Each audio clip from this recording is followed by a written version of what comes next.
they speak of the iceberg of culture, or like, for example, when a corporation buys out another corporation, they do a whole reorganization. And one of the things they do is look at the culture of the organization and see what are the things that they want to keep, what are the things they want to change. It's one of the principles they work with. And this illustration comes from them. It's not only corporations, it's organizations, it's individuals, it's whatever, sociology. So as with an iceberg, there's different parts to it. There's the tip of the iceberg. That's the part you can see. So the iceberg of culture, behaviors, things that you can measure, things that you can perceive with your senses. That's the artifacts or the perceivable part of culture. And then there's a big part of the iceberg that's below that, and that's stated values, like a mission statement, or official beliefs of an organization or an individual, or whatever, corporation, country. That which one says, this is important, this is a value that I hold, or the sets of values that I hold. And the two interact. One influences the other and vice versa. Behaviors and measurable things influence your values. Values certainly influence behaviors or measurable things. And then there's the bottom of the iceberg, and that's a little less tangible, but deeply held beliefs or implicit convictions, unchanging certainties. Let's just say for Bhagavad Gita, or for spirituality in general, we exist. Descartes had to conjecture, I think, therefore I am. I exist. Do I exist, or I don't exist? Well, it's a fundamental for him that we exist. Or from Bhagavad Gita, we're spirit soul. We're eternal entity. There's the changing body, and then there's the unchanging, eternal spark of life. So that's, values may change and behaviors may change, but that's something. There's the bottom of the iceberg, is that which doesn't change no matter what. Time, circumstance, anything. The reason for bringing this up is, this is focusing, this piece of paper that you have is addressing values, but values drives behaviors, and underlying those values are certain assumptions. So the iceberg of culture, spiritual culture, that was this slide. Spiritual culture and its values. So different parts to culture, and we're focusing on values. Another background point is there's a distinction between wisdom or true knowledge and information. Just a little something that I had experience with maybe 8 years ago or so. The government of India held a conference in Delhi.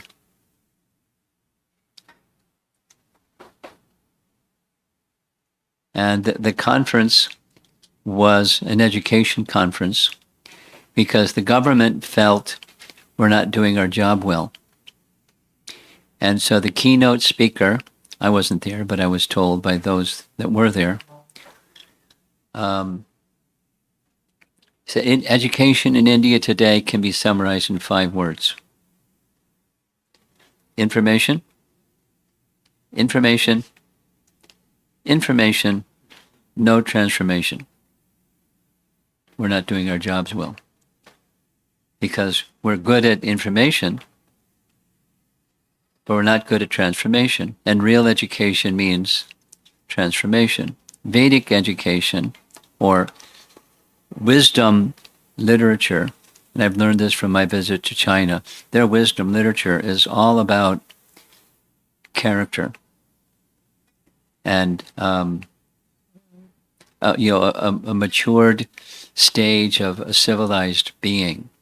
And if you have a matured stage of a civilized being, you have culture, and it's a symptom of wisdom, and it's not just information, it's not just what you know. And it's not even who you know, it's who you are. Culture or wisdom. And real knowledge is not just information.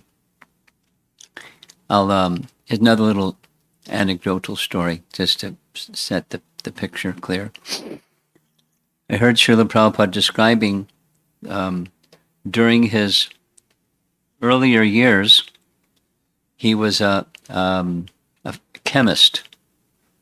He was a householder. He had several children, and he maintained his household by that business, chemist. So one time he was at a friend's home, an industrialist type of person, and while he was there was a prearranged interview with two potential managers of one of his plants or factories or something. And the two of them, the first fellow that came had a really big CV, big, resume, and a big, knew a lot. He was really big in the information department. And, very impressive personality. And the second one didn't have the same, education set, but he impressed the owner, and then he informed Prabhupada that he selected the second one. And Prabhupada asked him why. What was the criterion you used for selecting the second one? Because this first one had, this really big deal. This and that and that and that and that and the other thing. And he said, I had a sense that the first man was a little proud of all that he knew, and I felt that it would be a little difficult to train him because he thinks he already knows.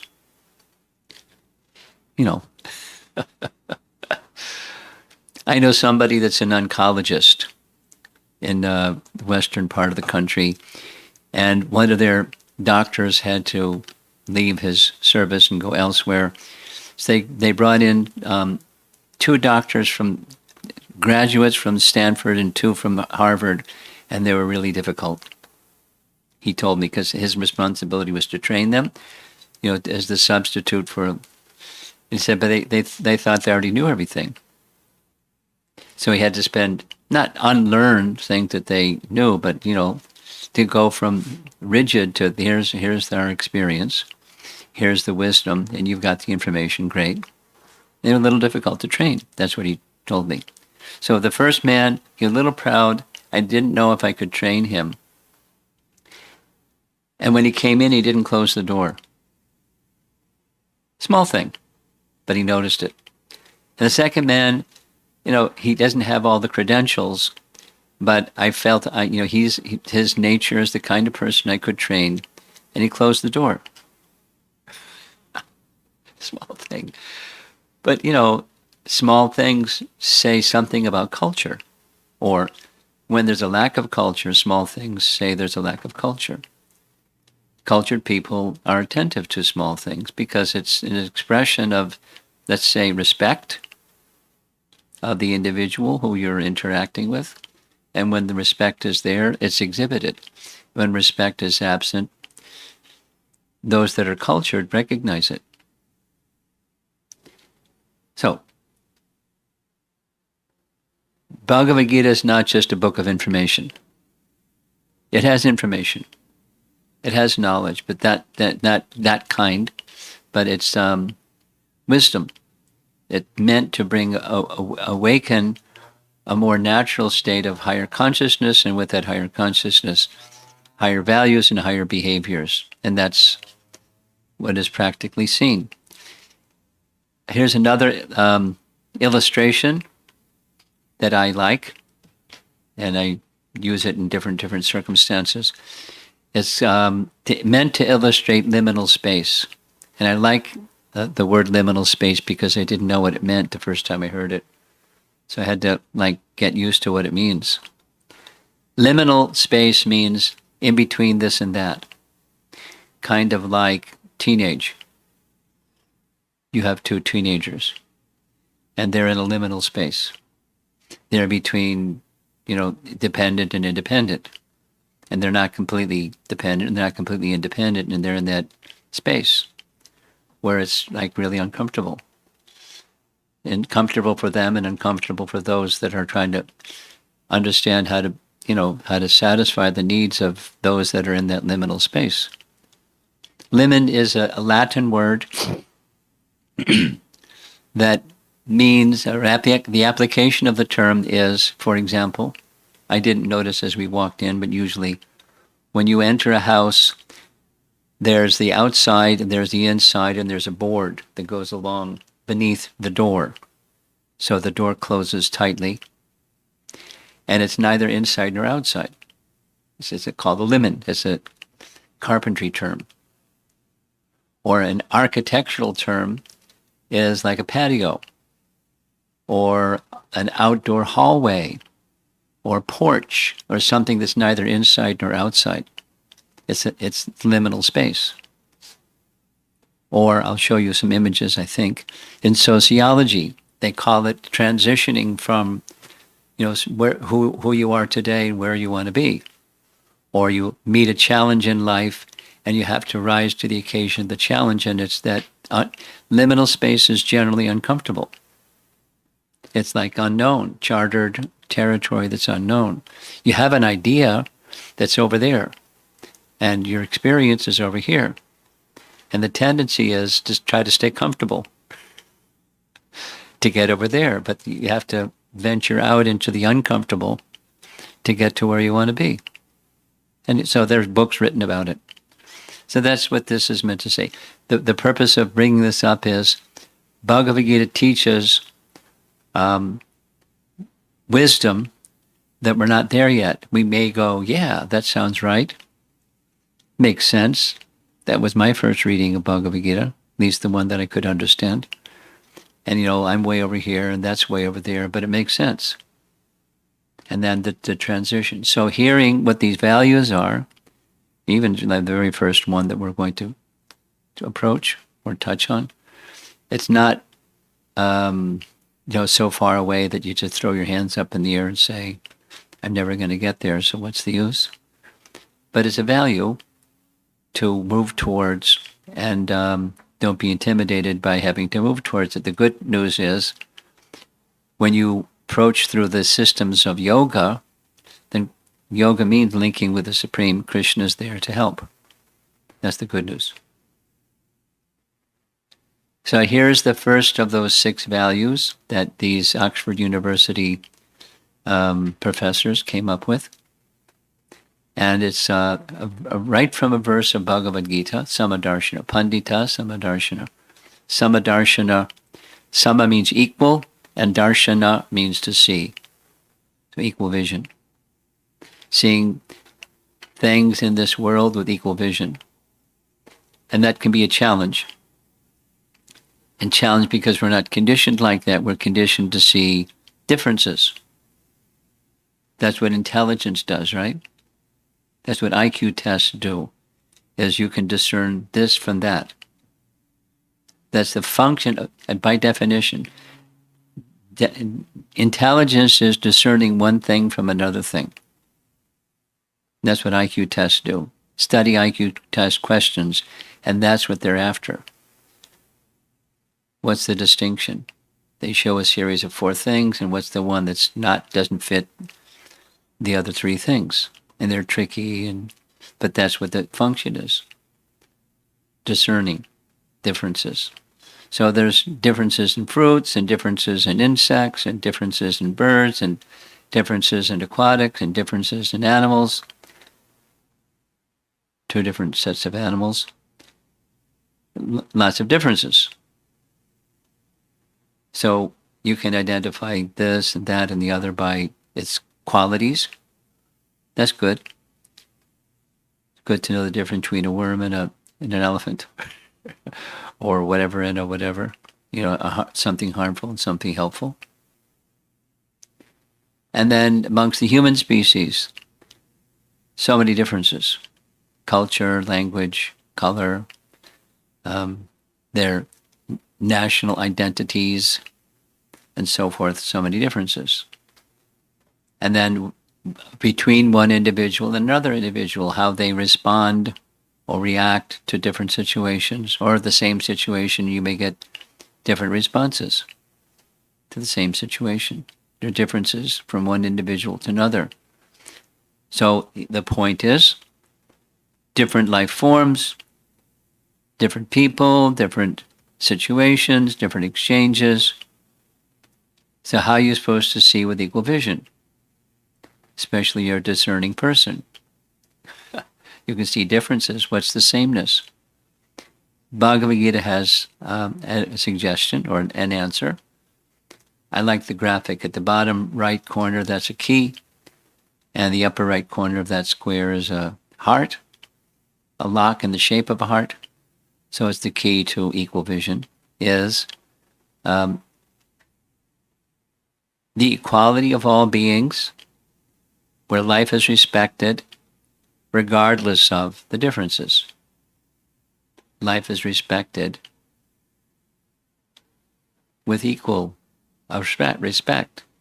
You relate differently to different entities, but respect goes equally to all living entities because of some reason. Here's a nice illustration where there's a person pulling on his chin. How am I supposed to see equality? All those little stars, that's a soul. It's meant by the artist to be a soul. There's a soul inside the ape, and the soul inside the bear, and the soul inside each of the forms of life. So what's the commonality? And the commonality is there's an unchanging, eternal, spiritual energy or spiritual spark or spark of life within everyone, regardless of the differences. So seeing with equal vision doesn't mean you turn off your discriminating factor to see differences. You see differences, but it's yet, aside from the differences, there's something within that's the same. And that something that's within is we're all spirit souls. Now, that culture, iceberg, is the thing at the very bottom. This is the thing at the very bottom. And it impacts the values and the behaviors. So here's Bhagavad Gita's teaching. We're all spirit soul. That little skinny guy, that's us, the little spirit soul. And spirit soul has its qualities, just like life forms and cultures and species, etc., have their qualities. Here's the quality of the soul. Each soul is eternal, cognizant, and naturally full of joy, ananda, satchit ananda in Sanskrit, satchit ananda, eternity, cognizance, and blissful. So a nice way of saying the same thing, conventional way of saying the same thing. We're not human beings having a spiritual experience, we're spiritual beings having human experience. There are similar statements like this. So here's a little interactive exercise. I hope you don't mind being subjected to some exercise. You can sit there in your chair as you're doing, but it's to help get a sense of our real identity as the soul. So if you don't mind, we'll ask you that the exercise is feel our soul meditation. So I'm going to suggest some things, and you just please follow along. Pranayama. My watch tells me every now and then, take 3 deep breaths. You'll feel more relaxed. Because they found when you take deep breaths, or pranayama is where it comes from, the mind becomes more calm. So that's the deep breath. So let's just do that. Take a deep inhale and then exhale. Inhale. Exhale. 2 more. Inhale. Exhale. Inhale. Exhale. Now we're going to go within. So to help you go within, close your eyes. And with your inner senses, wiggle your toes or your feet and feel your feet. Then bring your attention up a little higher to your lower legs. Feel your legs. And then a little higher up to your thighs. Then bring your attention and feel your stomach area. We're exploring the body. Then your whole back.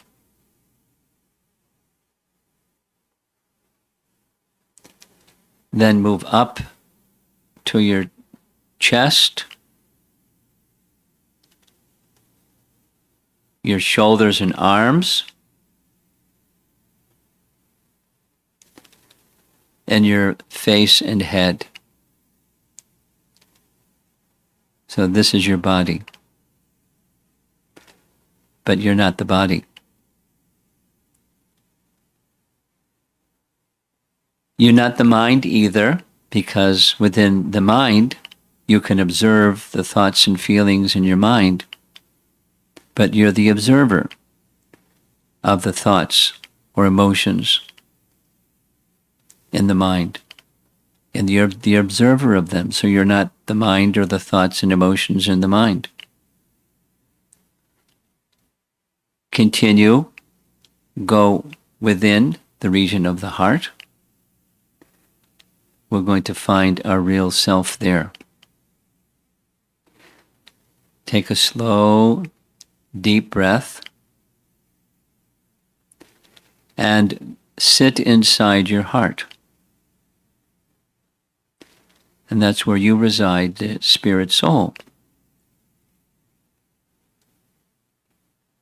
Connected to divine grace. Then slowly, I'll say, and you can chant along with me, or just say the mantra slowly in a meditative way.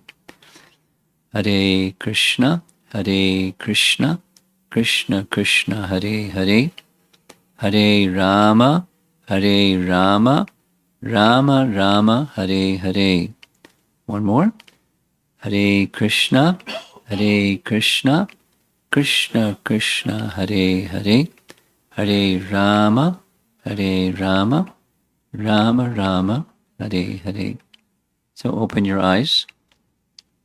And here we are, sitting in the room again. Just a little exercise, simple exercise that may be useful when you do your mantra meditation. It's who we really are. Now, it's notional, and then to live your life that way is another challenge, but it's who we really are.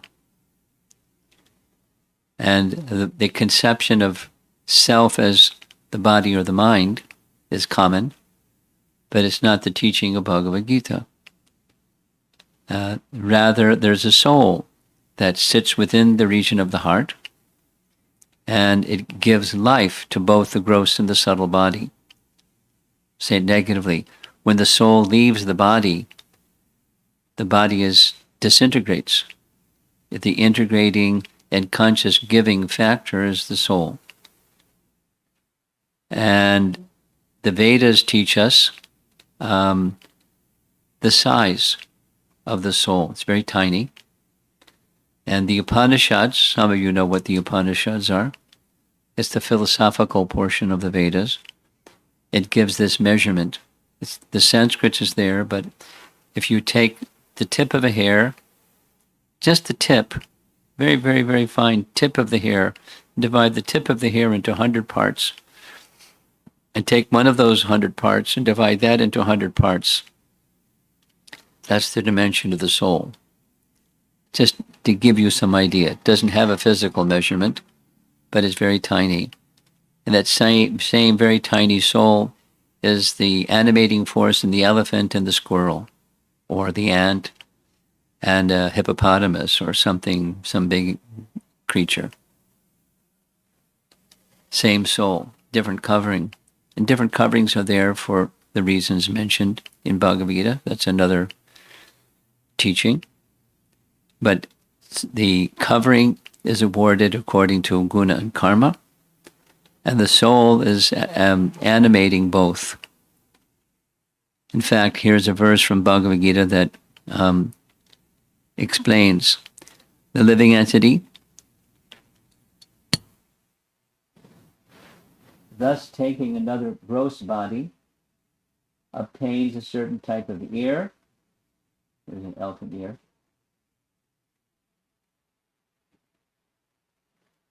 Eye,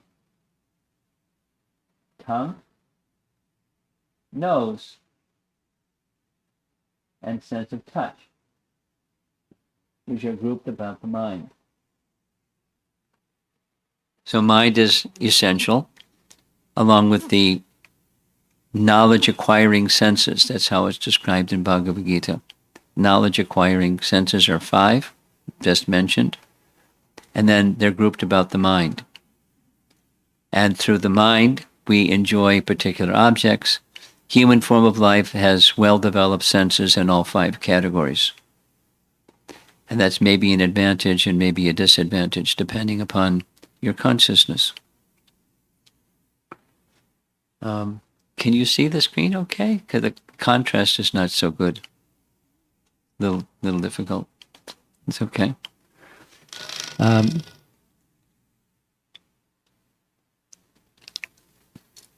I can't see my screen so well. Even in different bodies, every living entity is an amazing spirit soul. So here's different bodies. Here's a tree body. And in the tree body, consciousness is pretty covered. This is now taking from a verse in chapter 3 of Bhagavad Gita. For those of you that like Bhagavad Gita, you can look it up later.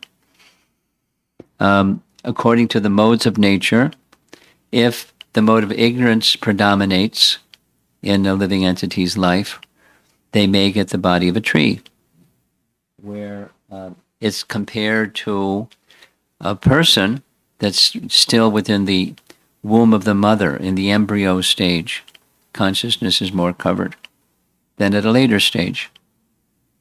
Or it may be compared to, in the mode of passion, animal forms of life are in the mode of passion, where it's compared to a mirror covered by dust. Or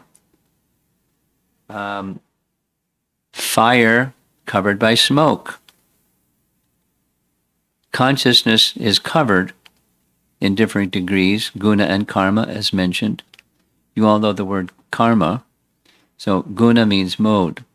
Mode of ignorance, mode of passion, mode of goodness, but covered consciousness. Although the living entity is not any one of those 3. Living entity is distinct. And that's where the Pandita Samadarshana comes in. So here's the verse from Bhagavad Gita. I could recite the Sanskrit, but the translation goes, the humble sage, that's that fellow on the right, is looking at different entities. On the left side is a Brahmana. Next to the Brahmana is a cow. Behind the cow is an elephant. And then next to the cow is a dog. And behind the dog is somebody looking at the dog eater. So obviously the forms of life are different.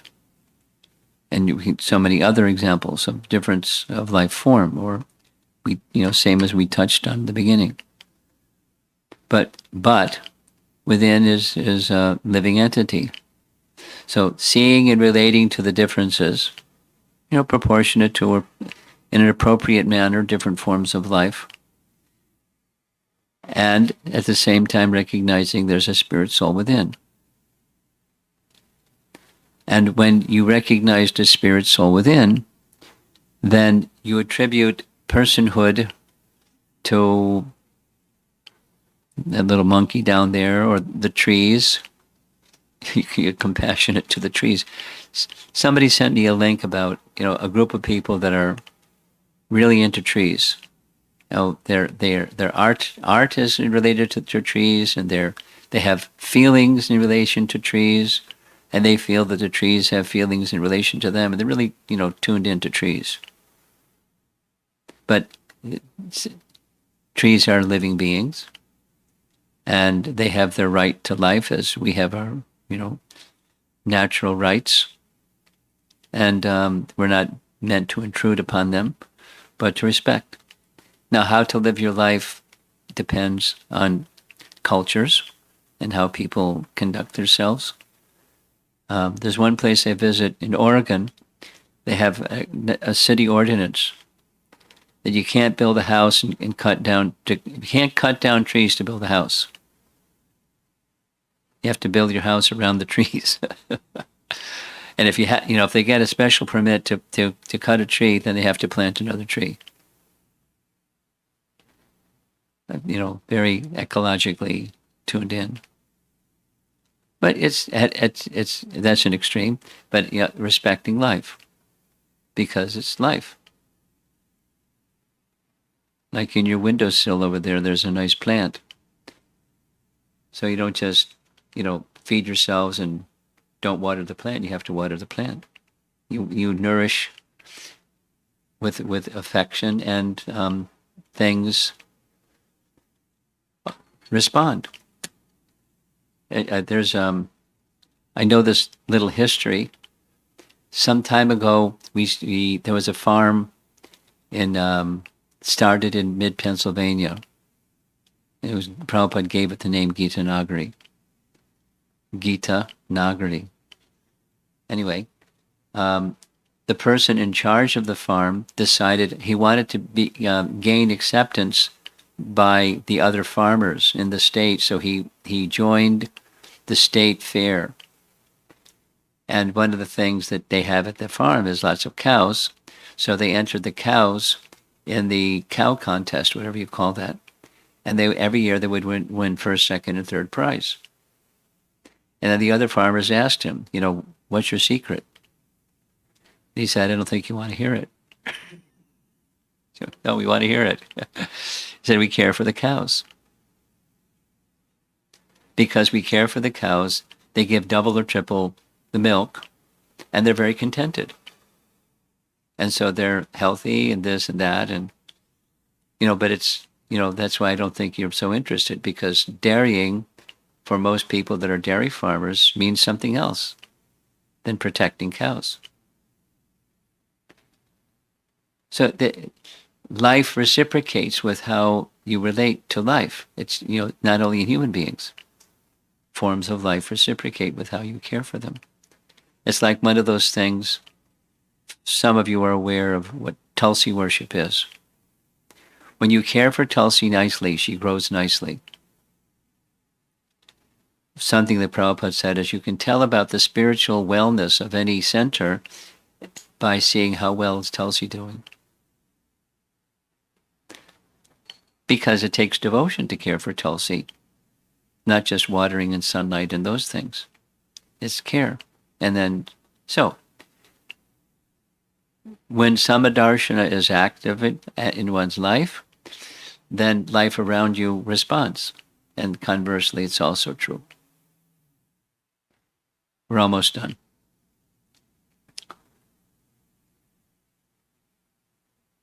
Equal vision begins with seeing ourselves as what we are, and seeing other living entities as who they truly are. So here's I think this is our last one. This is an interactive little session. Think about, as I'm going to go through this, somebody that you'd like to share with. 2 is ideal, 3 is also possible. But some situation, in my experience at Illinois Institute of Technology, this was the most liked part of the whole presentation.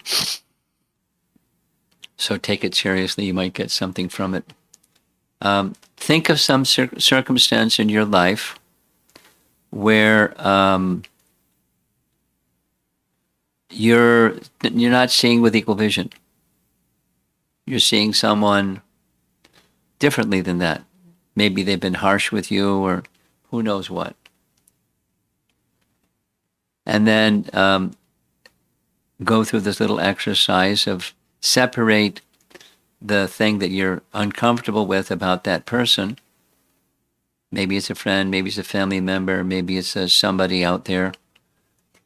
And separate the person, the behavior from the person.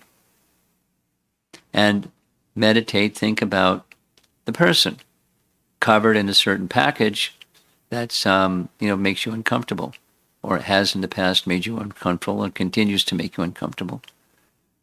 And look beyond the behavior, the uncomfortableness, the body and the mind, and see them as a soul. And they're like you, going through turmoil in life, and see if that makes any difference in how you regard that person, not necessarily the behavior that was hurtful or the speech that was mean or something. And reflect on it. So the Samadarshana principle. And then when you're ready, you can share with somebody. If there's 3 people, that's also okay.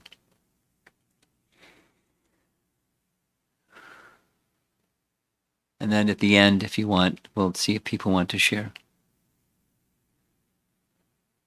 Clear? Question?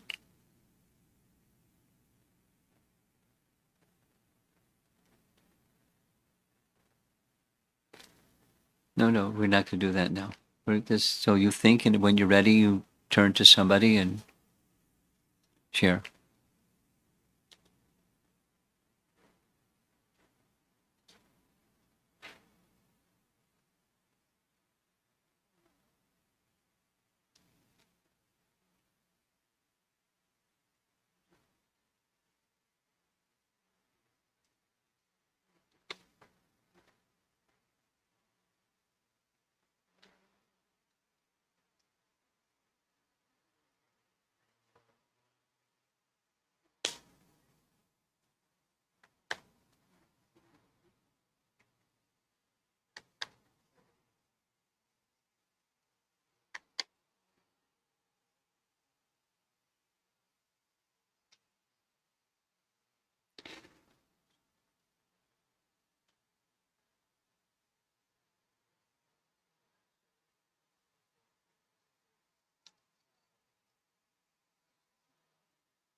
You want to share with somebody way over here?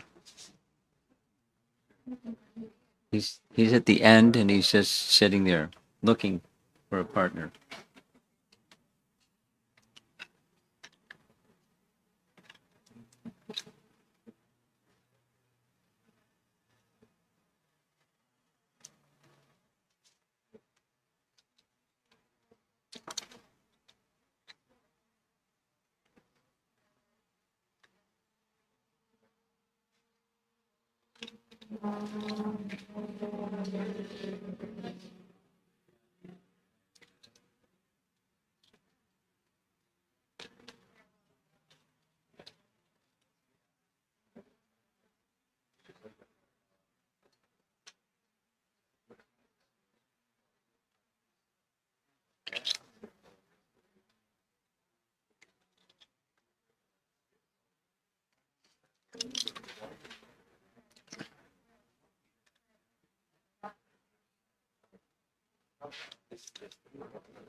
And I see it.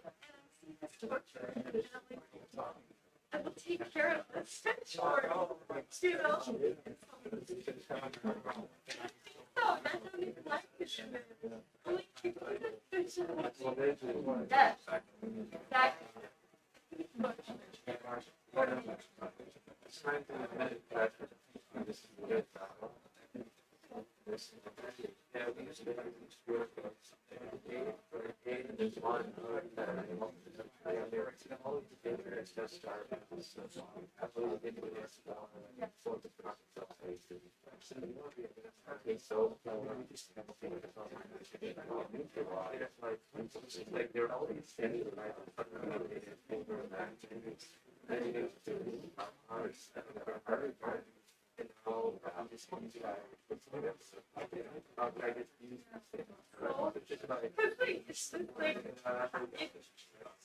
That's amazing, you know, like private days, or cool night things, or like that deserves job. The person I don't like deserves. One more minute, wrap it up.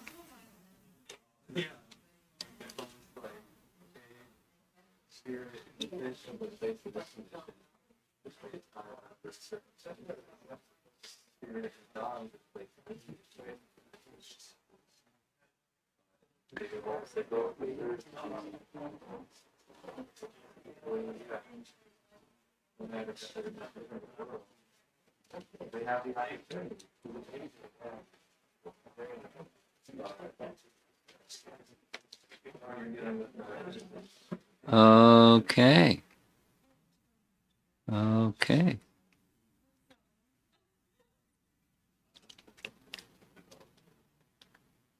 Pandita Samadarshana. Here's the whole verse in Sanskrit. Vidya Vinaya Sampane Brahmani Gavihastini Chuni Chaiva Swapaketa Pandita means a learned person. Pandita Samadarshana. That's this, person that's wise or has real knowledge. They see equally all living entities. There's another verse which says essentially the same thing, but it's a more advanced stage. Some of you like Bhagavad Gita verses. Brahma Bhuta. Brahma Bhuta means to see the soul. Brahma Bhuta. And then there's three things that those that see the soul, they see themselves and they see others as soul. Prasanatma means they're happy within. First symptom or characteristic. They're happy within. Very happy. And Brahmabhuta Prasanatma na sochati na kangsati means they're not hankering for something they don't have, and they're not lamenting over something that they've lost.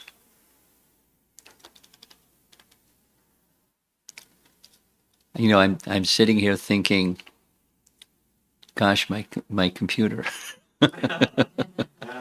I didn't realize how much I'm wired to that thing.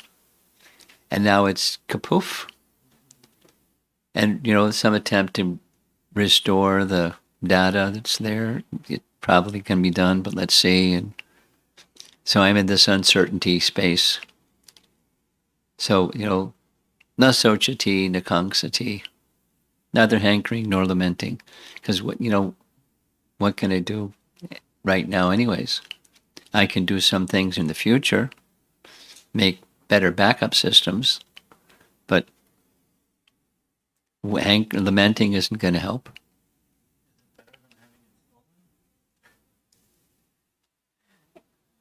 Or lost. Yeah, it's better. Still, I can worry about maybe I can get that data back. Yeah. It was meant to be, right? I only spend about 300 hours preparing for this virtual Vrindavan Yatra, and it's all in that computer that won't open up now.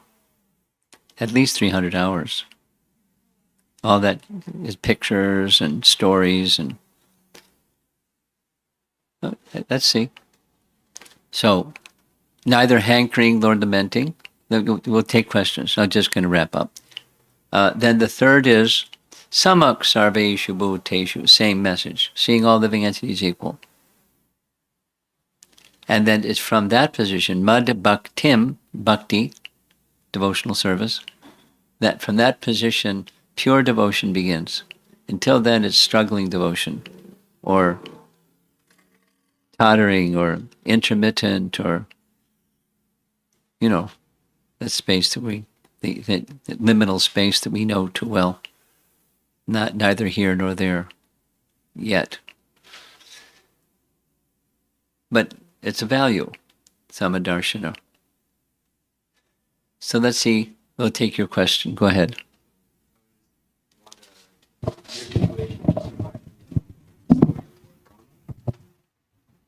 Your situation, it just reminded me of the story of Lord Brahma when he went through the whole trial of trying to populate the universe, right?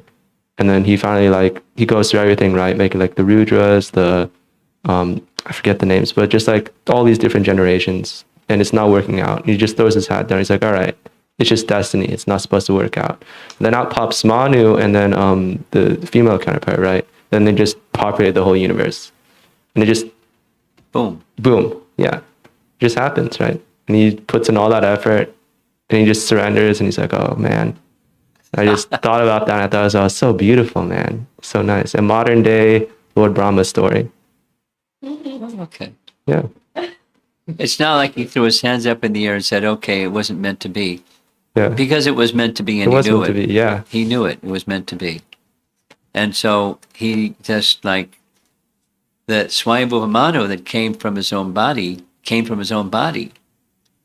He didn't have to like go anywhere and, get something. Just voila. Yeah.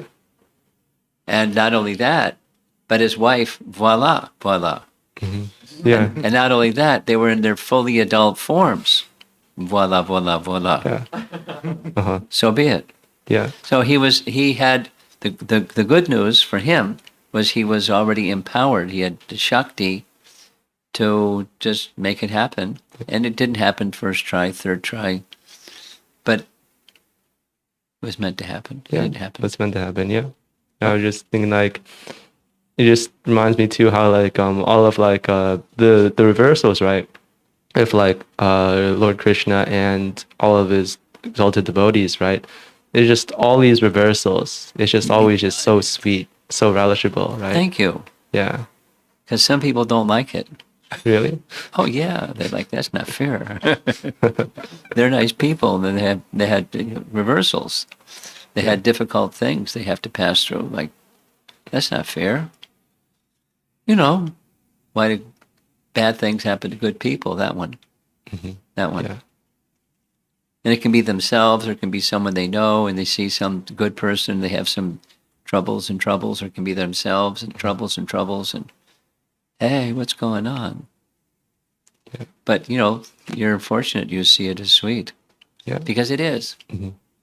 It is sweet. Behind the trouble is something. Mm-hmm. Yeah. Strengthening one's connection. Yeah. And it just always shows that no matter what, like everything that Krishna is involved with is always auspicious. There you go.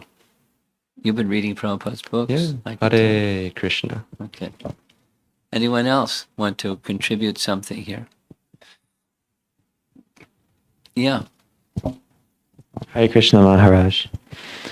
Now, when developing this equal vision, is it something you can do with the material senses? Like, is it something that changes when you look at someone, or is it more something that happens deep down within you, that happens with the feelings and emotions?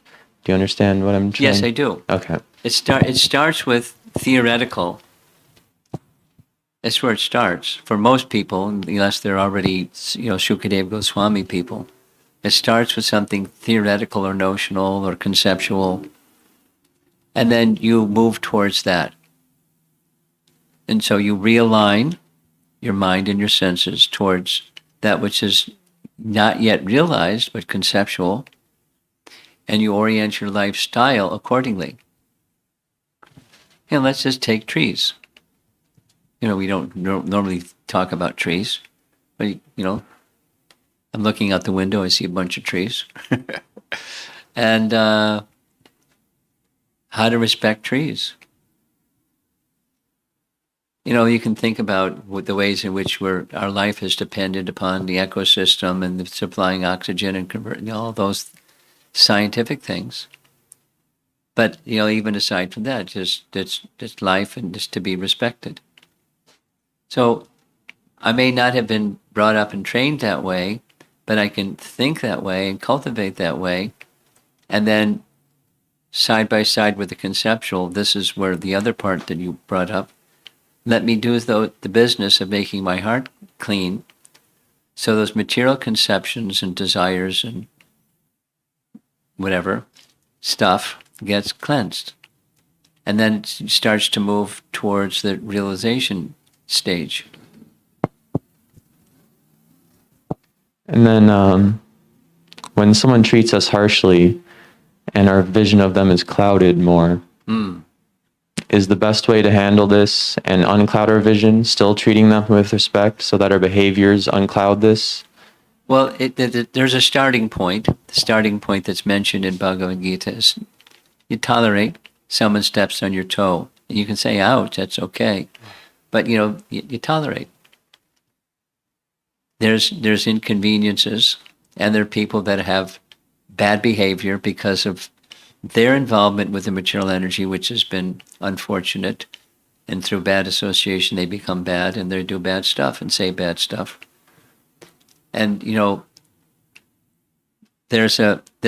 initial response can be, let me not react, but let me tolerate, and then in that space you can consider what's appropriate for the person that stepped on your foot, including saying ouch.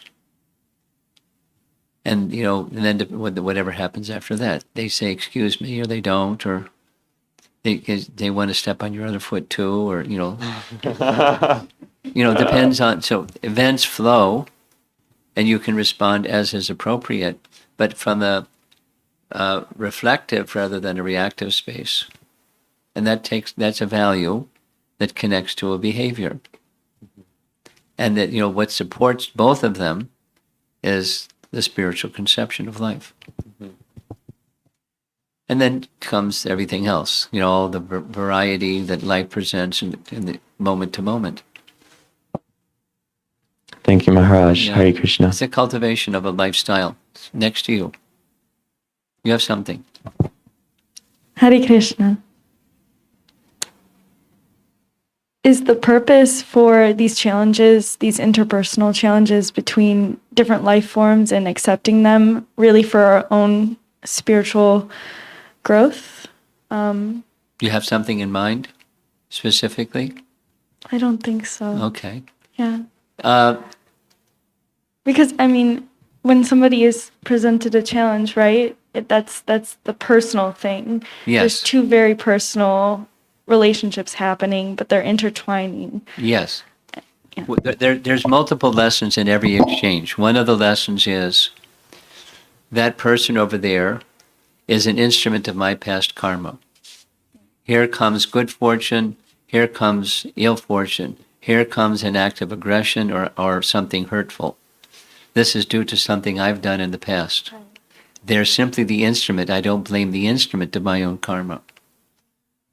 So it doesn't mean you have to like the behavior, but you don't blame the person and get into, you can make choices when something unpleasant or hurtful or misfortune or whatever the thing is, you have a chance to remain neutral and don't regard them as, your enemy because they did something hurtful. And you don't like people to treat you hurtfully. You like people to treat you respectfully. And, because you want to treat other people respectfully, and you'd like them to do the same. But supposing they don't, then it's tolerant and seeing yes, there's lessons to be learned about yourself and about the interpersonal features of life. And then you make decisions about how am I going to navigate this territory of, persons have good karma, persons have bad karma, persons have mixed karma. The world is filled with variety out there, and I'm moving through the variety. And how do I maintain thoughtfully and honestly and respectfully, my position? That's a challenge. And the message overall in this class is from the spiritual conception you can maintain it. Without a spiritual conception, you cannot. You can paint it on, and the cosmetic will come off, because everyone has their breaking point. So for it to be enduring, it needs to come from the spiritual platform. That's the Samadarshana message. Thank you. Yeah. Okay, anyone else? We have something online? Okay, something online. Just pass it forward, it's good.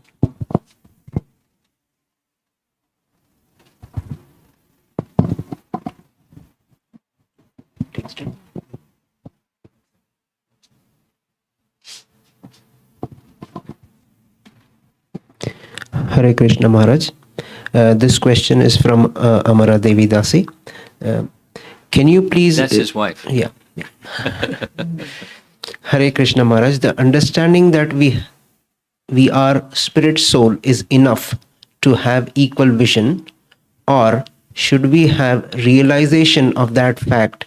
Because how much ever we try based on this understanding, some subtleties of differences of values and cultures show up, and it develops levels and comparisons. Well, that question has been touched on already by the very first question. And, there's the conceptual, but conceptual is the beginning. It's not realization. So realization comes from a heart that's clean, guided by proper conception, and you cultivate both. And then you get realization, and then it's consistent. Even if cultures are different, and language is different, and personalities are different, and styles are different, and it's quite okay, because differences are beautiful. Thank you, Maharaj. That's it. Anything else in the room?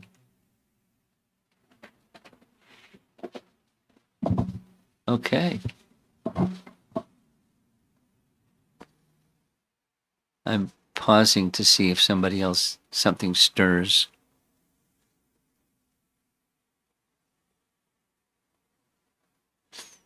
From that little exercise we did at the end, does anybody want to share from that topic that we discussed? Seeing someone that made you uncomfortable or makes you uncomfortable, and thinking of them as spirit soul, how it might change your perception and your experience of life. Huh? It's hard. Yeah. Silencing that ego. Who's to say? It's difficult. Me and Jeffrey were just talking about how it's You quite had a pretty lively discussion over there. Yes. So, I think we came to, at least I feel like I kind of came to this conclusion, to recognize another spirit soul is to silence my own ego. And what is to say that I am more important when I'm coming from the same cloth? But it doesn't make it less of a challenge. So in my personal life, I'm trying to be less reactive and more, I guess, proactive in my thinking and my actions. So not quite a question, but just a statement. It's your response. It's a section of the Srimad Bhagavatam. You're familiar with Srimad Bhagavatam? A little bit. Okay.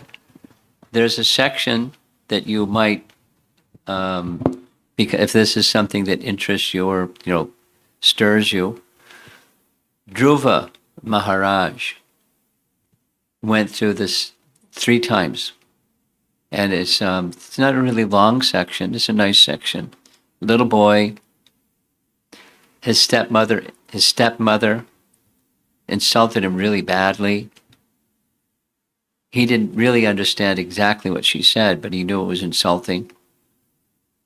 And his father said nothing. And he went crying to his mother. And he wanted to get back.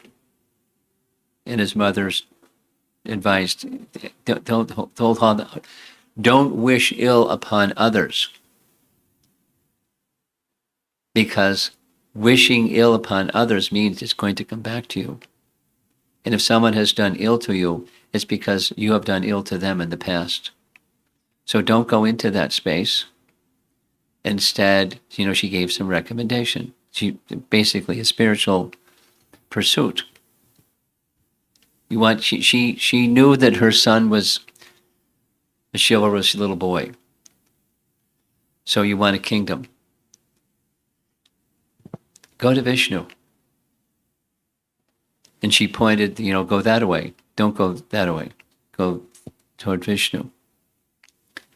And he said, all right, how do I find Vishnu?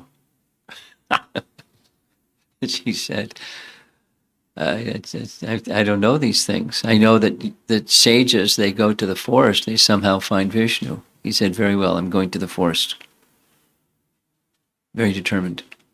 Anyway, there's a whole series of advice that he received to let go of the reaction and accept the peaceful condition of acceptance. And he got the kingdom, but he was lamenting having that motivation of the get back purpose. I want a kingdom better than my father, and better than my father's father, and better than my father's father. So there, I'll show her. So it's a nice section. It's not really long, but there's really nice teachings involved in that section.